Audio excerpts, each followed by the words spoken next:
காவேரி வந்து ஹாஸ்பிட்டலுக்கு வந்து யோசிச்சுட்டே வராங்க. அப்போ கரெக்டாக வந்து விஜய் கால் பண்ணுறாரு. "எங்கே இருக்க காவேரி?" அப்படின்னோடனே, "நான் ஹாஸ்பிட்டலுக்கு போயிட்டுருக்கேங்க." "என்ன காவேரி என்கிட்ட சொல்லவே சொல்ல?" "ஏங்க இன்னைக்கு வந்து ஸ்கேன் எடுக்க வர சொல்லியிருக்காங்க. அதனால தான் போயிட்டுருக்கேன்." அப்படின்னோடனே, "நானும் வரேன்." அப்படின்றாரு. "அதெல்லாம் ஒன்றும் வேணாங்க. அதுக்கு தான் நான் உங்களுக்கு முன்னாடியே சொல்லலை." அப்படின்றாங்க. "இங்கே பாரு காவேரி, நானும் வருவேன். இப்போ இருக்க சூழ்நிலையில நீங்கள் வரக்கூடாது. சொன்னா கேளுங்க." அப்படின்னு சொல்லிட்டு காவேரி ஃபோனை வச்சுடுறாங்க. இங்கே வந்து ஸ்கேன் எடுக்க வந்து உட்காந்துருக்காங்க. பார்த்தா எல்லாருமே வந்து சந்தோஷமாக அவங்கவுங்க ஹஸ்பண்ட் கூட வந்திருக்காங்க. அதை பார்த்த காவேரிக்கு மனசு ரொம்ப தாங்கலை, கஷ்டமாக இருக்குது. அதையே பார்த்துட்ருக்காங்க. அடுத்து நர்ஸ் வந்து கேட்குறாங்க, "என்னங்க உங்கள் வீட்டுக்கார் வரலையா கூடன்னு?" சொல்லிட்டு, "இல்லைங்க வர முடியாத சூழ்நிலை." "என்னங்க நீங்கள் இப்படி பண்ணுறீங்க? உங்கள் வீட்டுக்கார் வரணும் நாங்கள் ஆல்ரெடி சொல்லியிருக்கோம்ல. ஏன் உங்கள் ஹஸ்பண்ட் வரல?" "இதோ வந்துட்டேங்க." அப்படி சொல்லிட்டு விஜய் வராரு. விஜய் பார்த்தோன்னே அதிர்ச்சி அடைகிறாங்க காவேரி. சந்தோஷம் தாங்க முடியல. அப்படி பார்த்துட்டு, "நீங்கள் வந்துட்டீங்களா?" அப்படின்றாங்க. "நான் வந்துட்டேங்க. கொஞ்சம் லேட் ஆகிடுச்சு அவ்வளோதான்." அப்படின்னு. "அப்படியா மேடம், சொல்ல வேண்டியதானே நீங்கள் லேட்டாக வருவாருன்னு சொல்லிட்டு." அப்படி சொல்லிட்டு, "சரி 2 பேரும் உட்காருங்க, கூப்பிட்டோன்னு வாங்க." அப்படின்றாங்க. "என்னங்க நீங்கள் இப்படி பண்ணுறீங்க? நீங்க எதுக்கு இப்போ வந்தீங்க?" அப்படி சொல்லிட்டு கேட்குறாங்க. "இல்ல காவேரி, நீ இப்போ போயிட்டுருக்கும்போது நான் எப்படி காவேரி வராம இருக்க முடியும்? இந்த சூழ்நிலை எவ்வளோ இருந்தாலும் சரி, நம்ம குழந்தைக்காக நம்ம நேரம் ஒதுக்க வேணாவா? இந்த டைமை விட்டுட்டா மறுபடியும் எனக்கு இந்த டைம் கிடைக்குமா?" "கரெக்ட்டுங்க. ஏதாவது ஆயிடுச்சுன்னா என்ன பண்ணுறது? நீங்கள் இந்த டைமில் வெளியே வர்றது ஆபத்து தானே.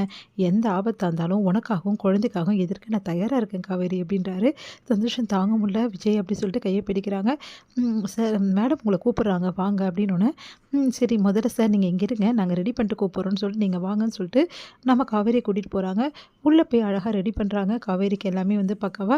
அடுத்து வந்து ஸ்கேனுக்கு எல்லாம் ஏற்பாடு பண்ணிட்டு நம்ம விஜய் கூப்பிட்றாங்க. விஜய் வராரு. வந்தோடனே ஸ்கேனை வச்சு காட்டுறாங்க. "இங்கே பாருங்கள், இதுதான் உங்கள் குழந்தை." அப்படின்னு சொல்லிட்டு விஜய்க்கு சந்தோஷம் தாங்க முடியல.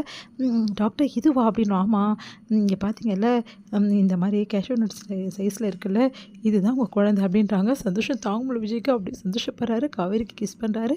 அப்படியே காவேரி வந்து ஹக் பண்ணிக்கிறாரு. இங்கே விஜயை பார்த்துட்டு காவேரியும் பார்த்துட்டு, சரி இப்போ உங்களுக்கு ரொம்ப சந்தோஷமா?" "ரொம்ப ரொம்ப சந்தோஷம் சந்தோஷம் டாக்டர்.